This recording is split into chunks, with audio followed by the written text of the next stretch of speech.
Sugar daddy क्या है और शुगर डैडी की तरफ इतना अट्रैक्शन क्यों बढ़ता जा रहा है? When we talk about young girls, तो आजकल शुगर डैडी को लेके काफ़ी सारे कॉम्पिटिशन्स हैं। मोरओवर बॉयज़ भी बहुत जल्दी एल्डर फीमेल की तरफ अट्रैक्ट होते हैं और गर्ल्स भी बहुत ज़्यादा एल्डर मैन की तरफ अट्रैक्ट होती हैं।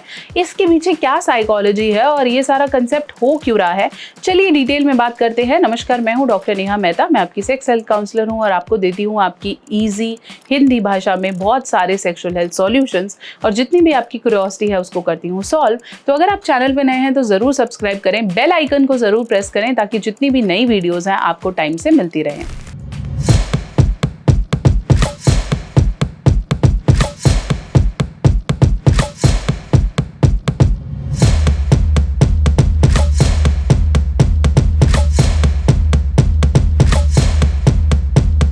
तो चलिए हम बात कर रहे थे शुगर डैडी या शुगर मॉमी के कंसेप्ट पे। जब हम बात करते हैं अर्ली सेक्सुअल हार्मोन्स की, तो डेफिनेटली एक ऐसा मेंटल कंसेप्ट आता है जब हम अपनी उम्र से बड़े लोगों में इंटरेस्ट दिखाते हैं।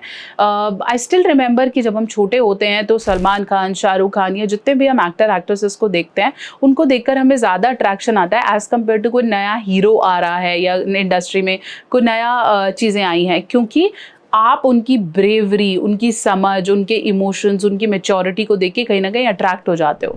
दूसरा, जब हम मनी पैटर्न्स की बात करते हैं या सेटलमेंट की बात करते हैं, तो उम्र से बड़े लोग या मेन या वीमेन दोनों ही सेटल्ड होते हैं मनी मैटर्स में। तो कहीं ना कहीं वो हमारी जो छोटी छोटी इच्छाएं हैं या मनी को लेकर हमारा जो अट्रैक्शन है उसे सेटल करते हैं। तीसरा, दे आर वेरी मेच्योर। तो यंगस्टर्स में आप जितना छोटी छोटी हरकतें करते हो, मेच्योरिटी जब हमारे साथ कंपैटिबल हो जाती है तो हमें लगता है ये आदमी मेरी केयर करता है, ये औरत मुझे समझती है। तो कहीं ना कहीं आपकी बॉन्डिंग मेच्योरिटी के साथ हो जाती है। इमोशनल मेच्योरिटी लगा लीजिए, पर्सनल मेच्योरिटी लगा लीजिए, फाइनेंशियल मेच्योरिटी लगा लीजिए, तो हम हर तरीके से उनके साथ अट्रैक्ट हो जाते हैं। चौथा जो बहुत इंपॉर्टेंट है वो है सेक्सुअल ओपननेस। जब हम किसी बड़े के साथ अट्रैक्ट होते हैं तो वो ओपन होते हैं, वो हमें गाइड करते हैं हाउ टू डू इट, या हमें जब हम उनके साथ करते हैं तो हमें ज़्यादा प्लेजर्स आते हैं, हमें बहुत सारी चीज़ें नई सीखने को मिलती हैं।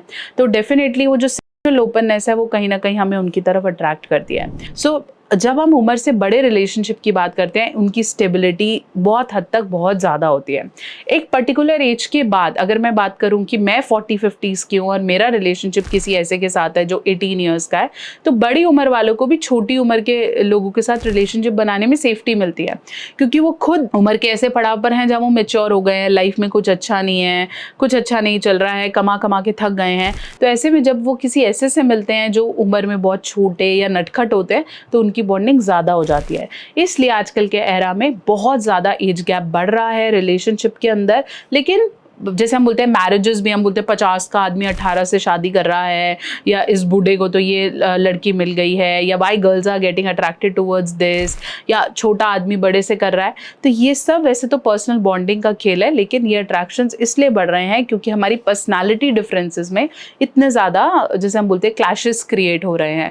तो ये बहुत ज़्यादा ज़रूरी है। अब क्वेश्चन आप मेरे से ये पूछेंगे डेफिनेटली कि इतना ज़्यादा डिफरेंसेस में क्या रिलेशनशिप स्टेबल हो पाते हैं? बहुत बार जब हम बड़ी या छोटी उम्र के रिलेशनशिप में बात करते हैं, ये कभी भी मैरिटल रिलेशनशिप्स नहीं होते, या ये तो ये एक्स्ट्रा मैरिटल अफेयर्स होते हैं, या टाइम लिविंग फ्लिंग्स होते हैं, या फिर सिर्फ मनी के लिए या बस लस्ट के लिए या उसके लिए ये रिलेशनशिप चालू हो जाते हैं और ये ख़त्म हो जाते हैं। ये कभी भी मनी या मैरिटल ओरिएंटेड रिलेशनशिप्स नहीं है। जब आप मैरिज रिलेटेड रिलेशनशिप की बात करते हो, वहाँ डेफिनेटली आपको एक ऐसा पार्टनर देखना चाहिए जिससे आपके और उनके एज में बहुत ज़्यादा फ़र्क ना हो, ताकि आप दोनों की अंडरस्टैंडिंग कहीं ना कहीं मैच कर सकती हो। जब हम बात करते हैं ना ऐसे रिलेशनशिप जिनके अंदर पहली शादी टूटी हुई होती है या फर्स्ट में डाइवोर्स हो गया होता है, ऐसे केसेस में एज डिफरेंस वाली शादियाँ हो सकती हैं। अदरवाइज बेसिकली ये सिर्फ मज़े लेने के लिए शुगर डैडी या शुगर मॉमी बन रहे हैं। Marriage is very difficult in all this cases. और जब आप मैरिज या एक स्टेबल रिलेशनशिप की बात कर रहे हैं तो डेफिनेटली किसी ऐसे को देखें जो आपकी उम्र से रिलेट करता हो, ताकि आप दोनों अपनी लाइफ के अलग अलग पड़ावों को जीते हुए इस रिलेशनशिप को बेहतर बनाओ और साथ साथ लर्न कर सको।